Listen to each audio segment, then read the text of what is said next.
চাঁপাইনবাবগঞ্জ জেলা বাংলাদেশের উত্তর-পশ্চিম অঞ্চলের অবস্থিত একটি রাজশাহী বিভাগের অন্তর্ভুক্ত জেলা হিসেবে এটি সাংস্কৃতিক, কৃষি ঐতিহাসিক গুরুত্বপূর্ণ ভূমিকা বহন করে।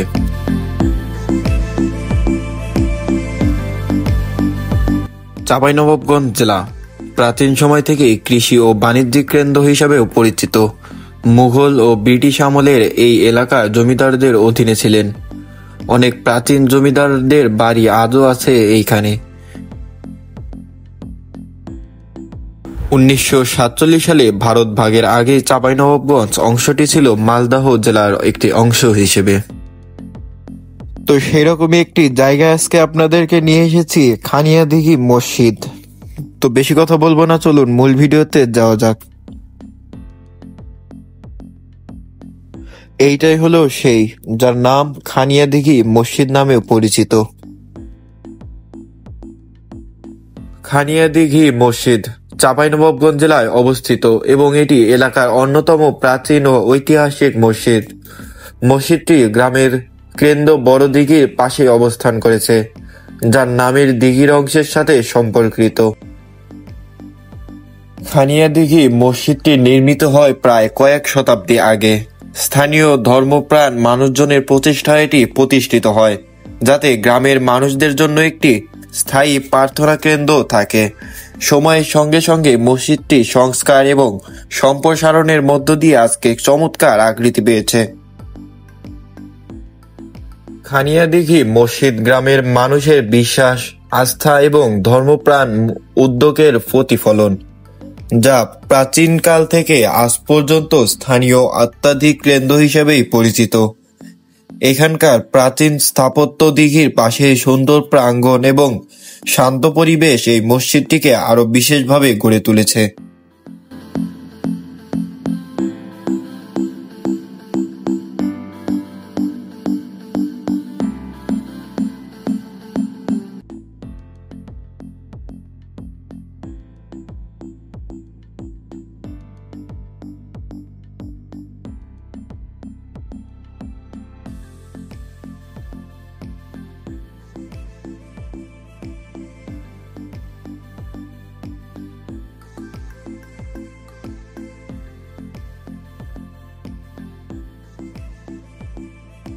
বাপদাদার আমল থেকে এরকমই মসজিদ দেখি, কিন্তু আগে এই বাউন্ডারিটা ছিল না।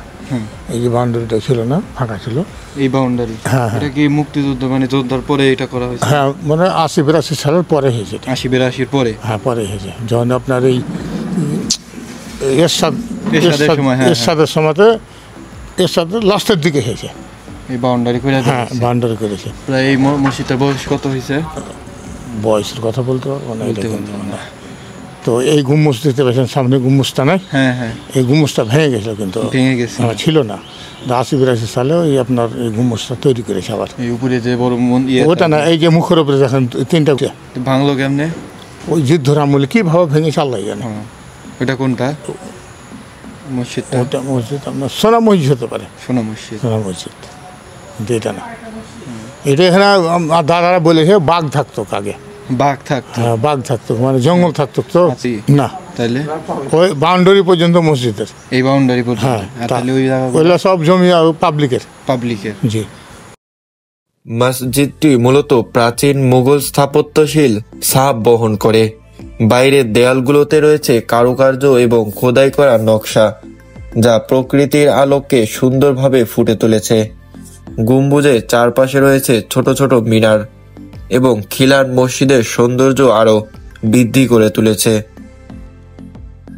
মসজিদের চারপাশে রয়েছে খোলা প্রাঙ্গণ, যা নামাজ পড়ার জন্য একটি বিশেষ জায়গা, এবং ভিতরেই ঢুকলে আপনি দেখতে পারবেন এত বড় একটি মিনার দেখা যায়, এবং এই মিনারটি এই মসজিদটিকে আরো সৌন্দর্যময় করে তুলেছে।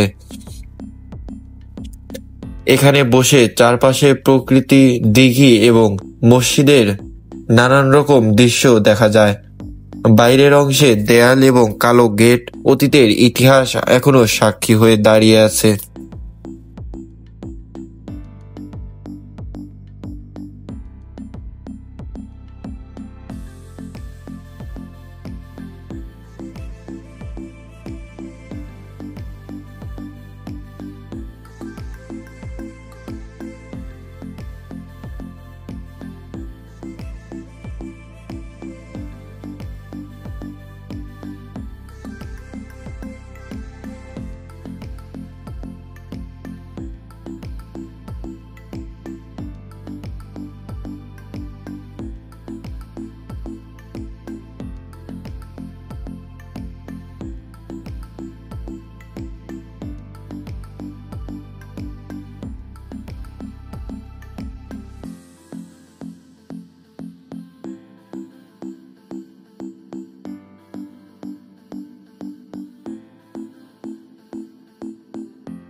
কেউ 900 কইছে, কেউ 1200 কইছে বয়স, মসজিদের বয়স। এটা মসজিদ সুলতান ইলিয়াস বাদশার আমলকার। বাদশার আমল। এটা সঠিক এখনো বলা যায় না যে কত বছর আগে। না, এটা কোনো ইতিহাস পাওয়া যায়নি। ওই যারা ইতিহাস পড়েছে ওরাই কহে এই 1000 বছর, কেউ বলছে 900 বছর, কেউ বলছে 1200 বছর, এরকম বলছে। আর আসল নাম হলো সুলতান ইলিয়াস বাদশাহ নামই কহে অবশ্যই। আসল নাম হলো রাজবিবি মসজিদ। এরকম এই কয়টা আছে এই জায়গায় মসজিদ? হ্যাঁ, মসজিদ ধরলেন 2টা, 3টা, 4টা, 5টা। 5টা আছে। কি কি? এটা হলো ধনা চক, এটা হলো চামাচিকে ডাকনাম, খেনে দেখি লিখেছে। হ্যাঁ হ্যাঁ। একটা হলো ধনা চক মসজিদ, একটা 10 বাড়ি 10 মসজিদ, মাদ্রাসা আছে শুধু একটা উঠে। তারপরে হলো তোহাখানা সোনা মসজিদ। হ্যাঁ, আর সোনা মসজিদের যেটা প্রাচীর দেখতে পাচ্ছেন ওটাও খালজার আমলে করেছে। আচ্ছা, এই যে দরজাগুলো যে দেখতেছি এগুলো কি তখনকার আমলে? না না, কোন খালজার আমলে বা নতুন সংস্কার করা হয়েছে। হ্যাঁ, এটা বাবা। আর এই যে ইটগুলো যে দেখতেছি এগুলো কি তখনকার আমলে? না, এটা সাধারণ মারামত করেছে। হ্যাঁ, এটা ভেঙে গেছিল তো, এই গুমস্তিটা ভেঙে গেছিল, কিছু এটা আধা দিয়ে আসলো, আর এইটার আধা দিয়ে আসলো, আর এইটা করতে ভেঙে গেল এখানে। এই নতুন এটা বেশি, মানে এই 3টাই ভেঙে গেছিল। হ্যাঁ, পরে সংস্কার করে এই সংস্কার সাধারণ আমলে। মসজিদের বাইরের অংশ দেখতে একেবারেই প্রাচীন ও ঐতিহ্যবাহী। দেয়ালগুলোতে রয়েছে নির্মাণশৈলী, খোদাই ও কারুকার্য, যা রোদ বা ছায়া আলাদা করে ফুটে ওঠে। বড় গম্বুজ আর চারপাশের ছোট মিনারগুলোকে সৌন্দর্যময় আরো করে তোলে।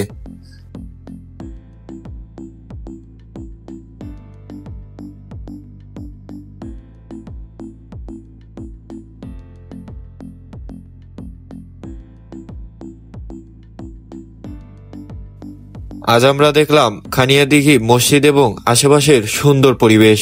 প্রাচীন সৌন্দর্য, দিঘির শান্ত জল আর চারপাশের সবুজ প্রকৃতি সত্যিই মনকে ছুঁয়ে দেয়। আপনাদের সঙ্গে এই মুহূর্ত শেয়ার করতে পেরে আরো ভালো লাগলো। যদি ভিডিওটা ভালো লেগে থাকে তাহলে অবশ্যই একটা লাইক দেবেন, আর আমার চ্যানেলে যদি আপনি নতুন হয়ে থাকেন তাহলে চ্যানেলটিকে অবশ্যই সাবস্ক্রাইব করে দেবেন। দেখা হবে অন্য কোনো নতুন ব্লগে। সে পর্যন্ত ভালো থাকেন, সুস্থ থাকেন। আল্লাহ হাফিজ।